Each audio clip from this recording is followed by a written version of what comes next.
The Ink and Paint Club podcast is intended for mature audiences. These guys can't go about like 3 seconds without saying a swear, so, listener discretion is advised. Yeah, let me pull up my notes. I love that you do homework for this show.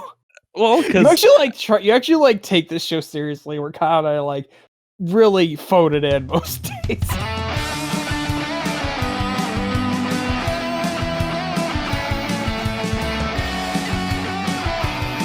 You're listening to the Ink and Paint Club podcast, your weekly home for animation reviews and discussions. Hello, everybody. Welcome back to the Ink and Paint Club podcast, or to it. This could be your first time. I don't know your life. My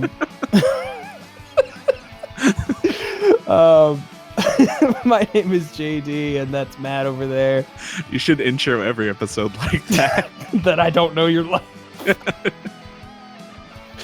I don't know what you do with your free time. I don't know what poor decisions brought you here. Yeah, we are continuing our marathon of Christmas episodes, and we're talking about Arthur Christmas, which is a movie I put off watching for a long time.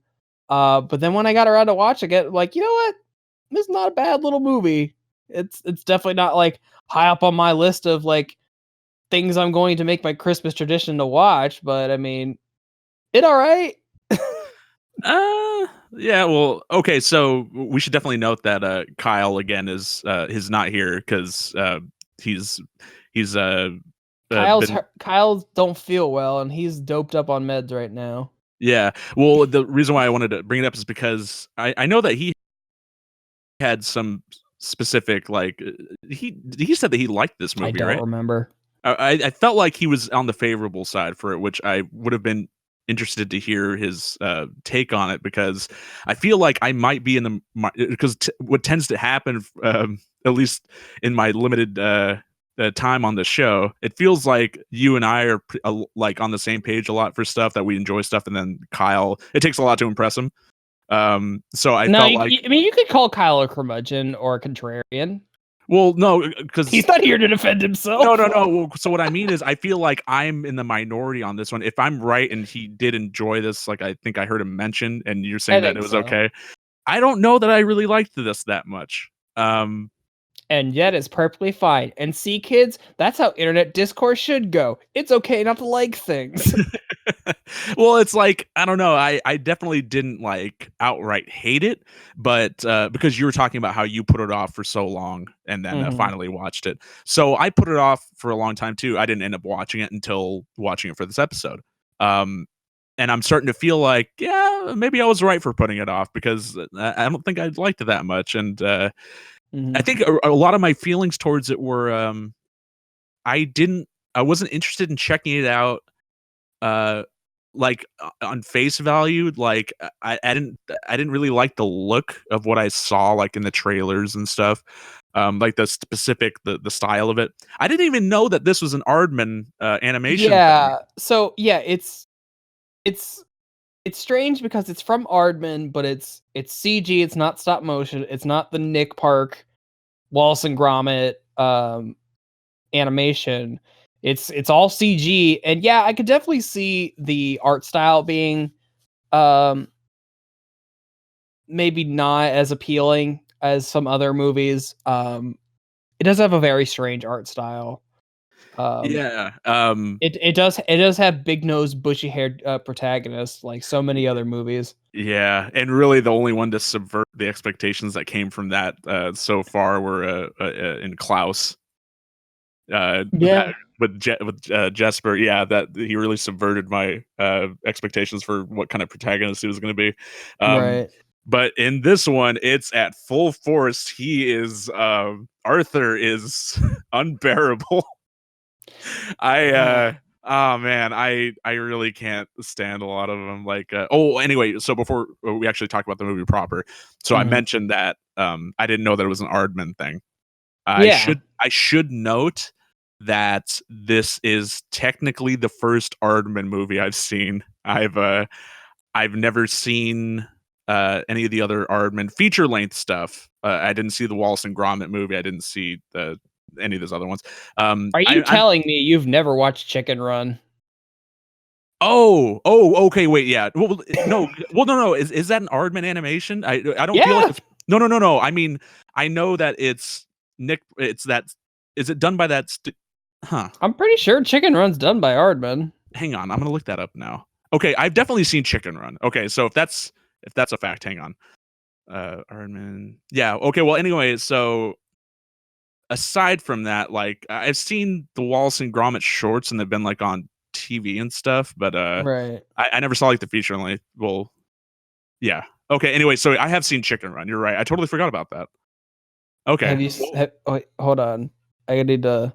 I'm looking at their filmography now. Because I have you not seen Flushed Away? I've seen little bits in here, and so that was something that took me by surprise too. Because when I found out this was an Aardman thing and it was not stop motion, I was like, well, they've done that. I mean, they did Flushed Away. That was a CG one done in that in that style, and yeah. So I was wondering why they didn't do that. Oh, okay, yeah. So Chicken Run was the very first film by Aardman. Okay, I totally forgot about Chicken Run. Holy shit. Yeah. Okay, so never mind. Completely disregard that. I've seen Chicken Run, so I'm not a complete degenerate. I have seen a real Aardman movie, and I saw it in the theater even. I know I've seen it a couple times. I don't remember the first time I saw it, but yeah, it is very strange because of all of Aardman's things. Like, this is a completely different style, for reasons I don't know.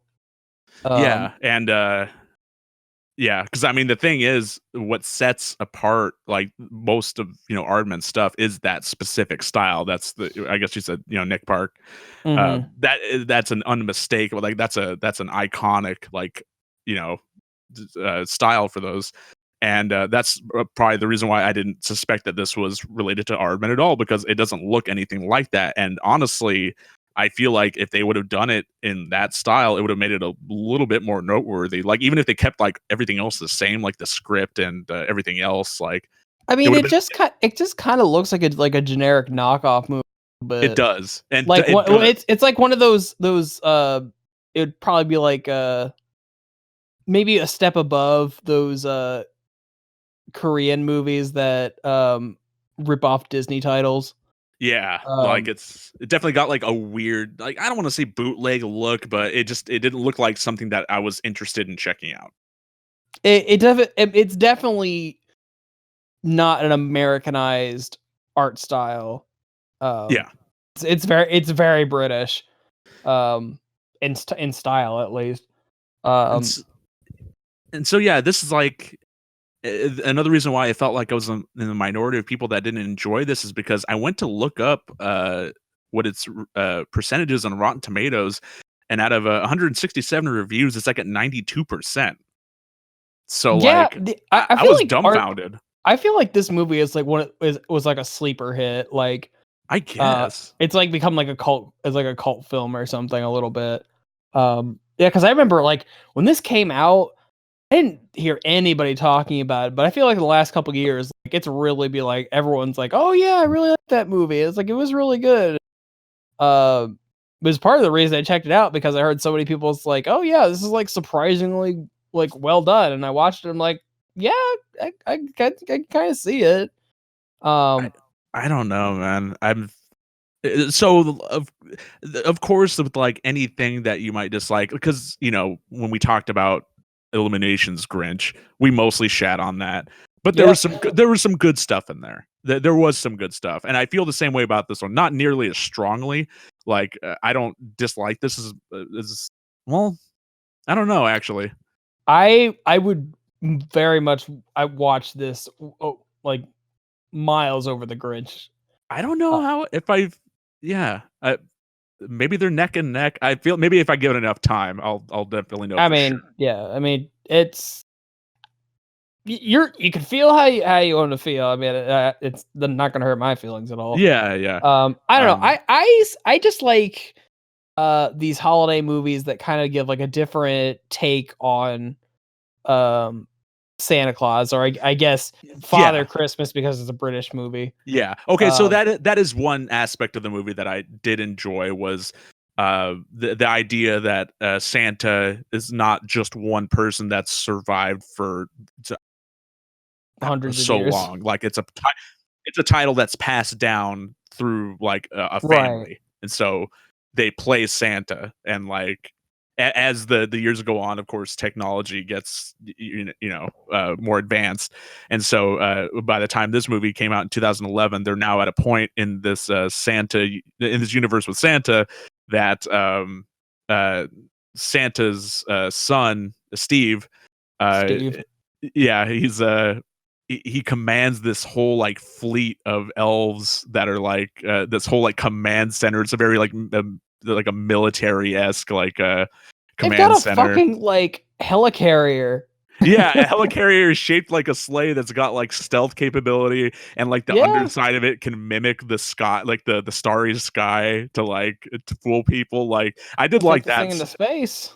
I liked all that type of stuff, and like the stuff with like the elves like actually on the ground like doing all the super spy stuff, like sneaking into the houses and like using their technology to when they're going to different countries and they're like, we're in Germany, here's the holiday traditions for Germany, so make sure you're doing this stuff, like making sure that, but they have like a gun that has like a pair of dentures on the end of it that like takes a bite out of cookies at like each individually. Or like they have like a face scanner that scans the face of a kid and it determines their percentage of niceness or naughtiness and correlates to their gun for how much to fill their stocking with and what to fill it with. Like that type of stuff, like I thought was very interesting. And unfortunately, that's the type of stuff that's only like in the first like 15, 20 minutes of the film. Yeah, they don't spend too much time on that whole thing, because really what the bulk of this movie is focused on is the titular Arthur, who's the youngest son of the current Santa, Malcolm, and his older brother Steve is all set to like take over as like the new Santa, but the current Santa just won't retire. But on this one Christmas, a present gets left behind, and it didn't get to its kid, and obviously Steve, who is like in command of this giant helicarrier thing, it's like, oh, it's just one kid out of billions, it's fine. But Arthur, who is like, it's like Steve is really good at like the technical aspect of being Santa, but Arthur has the heart. Yeah. So Arthur and his grandfather go on this crazy adventure to get this one present to this one kid, because like no kid can be left behind, because that's not what Christmas is about. Yeah. And I do think that's kind of a cute concept. Just having this adventure, like literally just like you gotta have to agree with Steve at some point. It's like, in the grand scheme, yes, one slip up is like a drop in the bucket. But because Arthur is just like so into this whole like, he fucking loves Christmas. He loves it so much.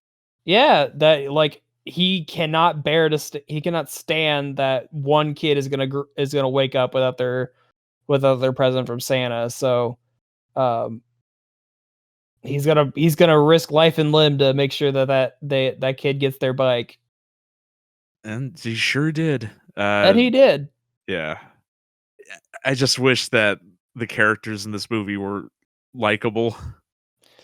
Yeah. They're just annoying. I just found them so annoying. Like, I mean, and the thing that's unfortunate is that the voice cast is actually pretty good. Like when I checked it out, Arthur's done by James McAvoy, Steve's done by Hugh Laurie, and Grand Santa's done by Bill Nighy, and all British staples. Yeah, and I guess Hugh Laurie's Australian, but whatever. Yeah, and the thing that's unfortunate is like I like James McAvoy, but Man, and I'm not going to say that his voice performance isn't good, because it's very good at grating on you. It's the performance that he does for it. Like, he set out to make Arthur this very just bumbling, annoying protagonist, and by God, he succeeded. I couldn't listen to him in this movie, like, especially that laugh too, which is purposely made to be like annoying, and it sure Well, yeah, is. because he's supposed to be this like kind of dork. Also, real quick, I want to backtrack what I said. I said that all the like main actors are like British staples, and I said Hugh Laurie's from um Australia. I was thinking of Hugh Jackman, not Hugh Laurie. Hugh Yeah. Laurie is House, and he's definitely from Britain. So, my bad. But yeah, I definitely like think James McAvoy went all in at making making Arthur like way too overzealous, a little like to the point of being a little annoying. I totally get where you're coming from with that. Yeah, like, I wish they would have, and that's not necessarily like on the voice performance, just like on the script he was given too. Like, I wish they would have toned it down just a smidge. Like, this is your protagonist, and I anytime that he was off the screen, like when it was just stuff like with Steve and the elves or something, I was just like, oh, thank God, like, because it meant that I didn't have to bear with it that much. Because I mean, Bill Nighy as a Grand Santa's great. Like, Grand Santa's like probably one of the better parts of the movie. Because he's crazy. Because he's fucking crazy, and he almost nearly caused World War III. And what was the specific thing? I knew it was related to the Cuban Missile Crisis, but I can't remember his role in that. He went on he just went on a joyride after he retired, and just like he just happened to be flying through the area during like the tense Cuban Missile Crisis. And probably they're like, well, fuck, Russia is gonna do something, or America's gonna do something, so yeah, gonna let the nukes fly, because our parents lived through that era, and apparently it was a very scary time to be alive. Yeah, apparently. My only familiarity with it is in X-Men First Class, which has James McAvoy. That's a good movie. I should rewatch that again. Yeah. It makes me sad that like First Class is such a good movie, and then like those movies go down to like a declining quality as they go along. I heard I never watched any of the other ones that came after, but I heard Days of Future Past was really good. Like, First Class is great. Days of Future Past is pretty good. I heard Apocalypse was awful, and I heard Dark Phoenix was awful. Well, I heard Dark Phoenix was way more awful than Apocalypse. I heard Apocalypse was exactly. So it just gets worse the more they keep going on. Yeah. But now Disney owns the X-Men again, so they're gonna be in the MCU at some point, I'm sure. And hopefully they will make consistently good X-Men related content. Well, here's hoping. Yeah. But anyway, back to Arthur Christmas. But yeah, like, I know Arthur is annoying, but at least for me, just like his genuine enthusiasm for Christmas and like his dedication to the Santa job, even though he, for the most of the movie, has no chance of becoming the new Santa, because it's obviously Steve is like the eldest son, so obviously he's gonna get it at some point. Yeah. I don't know. It's charming that his charm kind of overtakes his annoying qualities, for me at least, a little bit. Obviously I could definitely understand if anybody, you especially, don't see it that way. But that's just kind of how it is for me, I guess. He's got those specific traits about him that I do like. I just wish they were part of a character that I enjoyed seeing on screen and hearing on screen. A little bit. Yeah.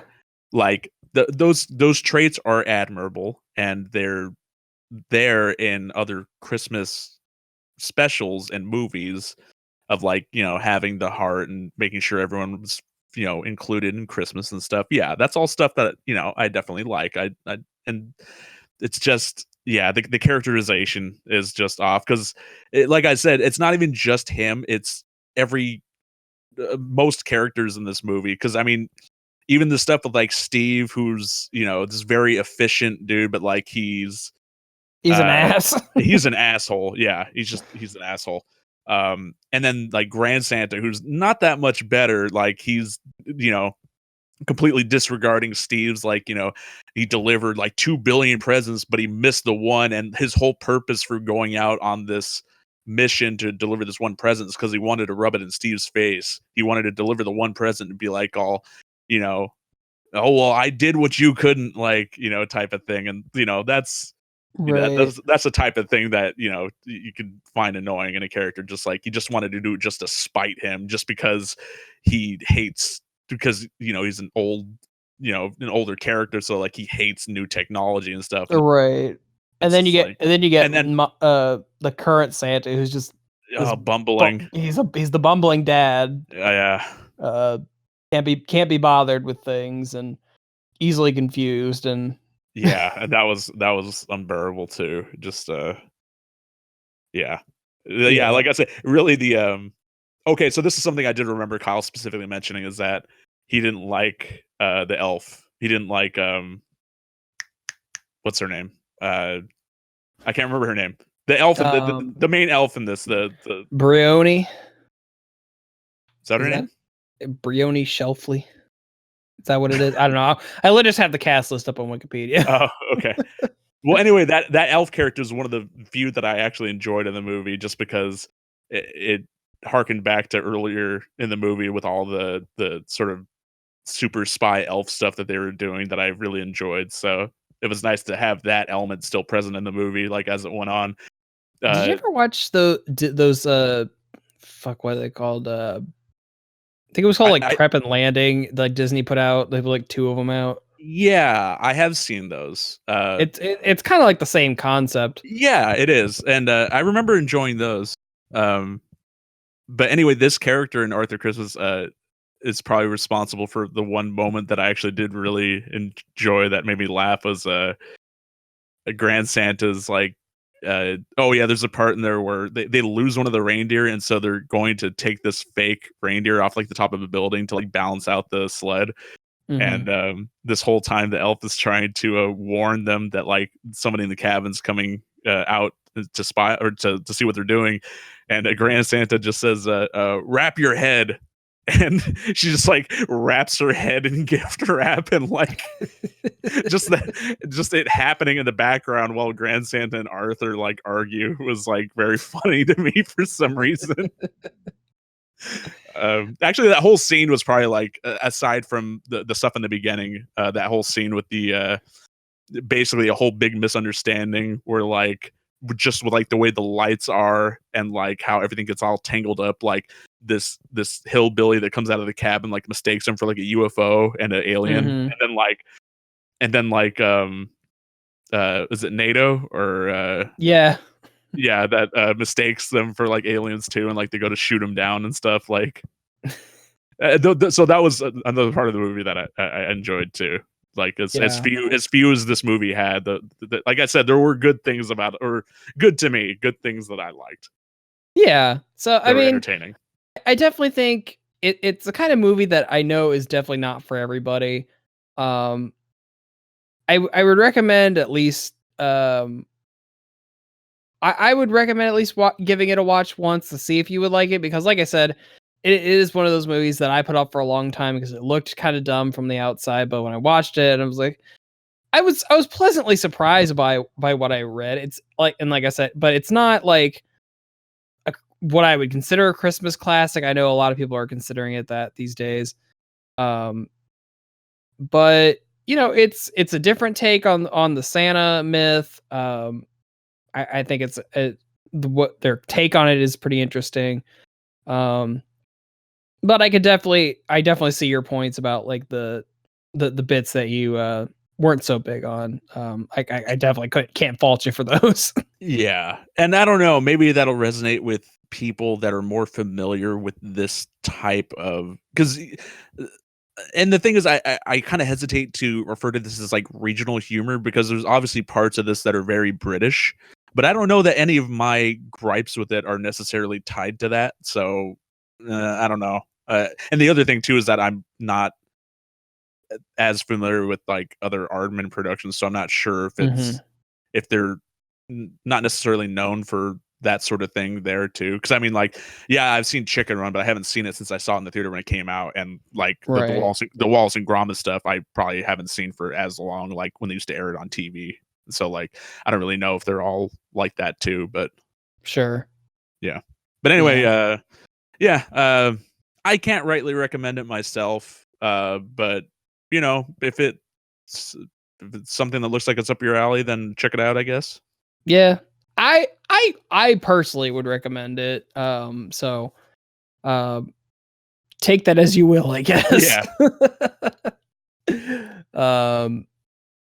But yeah, it's an interesting little movie. I think a lot of people slept on it when it came out, and now it's kind of I feel like it's coming back a little bit. So if you haven't checked it out, maybe do it just to give it a try. See if it is something you like, because you might be surprised, I guess. But obviously it's very British, so it might not be in everyone's cup of tea, so to speak. So Cuppa. a cuppa, yeah, like all that good shit. Is there anything else you need to say about Arthur? Nah, I think I got everything off my chest. It's a wonderful kind of day. Yeah. I'm just full of bad jokes today. That was funny because when I was looking up Arthur Christmas, it was bringing up like Arthur's Christmas or something. I guess I did a special that was, and so I was like, no, I want this other thing. Although now I'm starting to think maybe we should have covered that instead. That's funny. All right, guys. Well, that'll do it for this episode. Join us next time. We'll be wrapping up our slate of Christmas episodes, and we got a classic for you. We won't spoil what it is, but you'll have to tune in next time. One of my personal favorites, and I'm glad that we are talking about it. Yeah, so join us next time for more Christmas stuff, and yeah, we'll see you next time. See you next time. Thanks for listening to the Ink and Paint Club podcast. Be sure to follow us on Facebook and Twitter to keep up with the show. Join our Discord to chat with us, and subscribe to our Patreon for some cool bonuses. Links are in the description. We'll see you next time.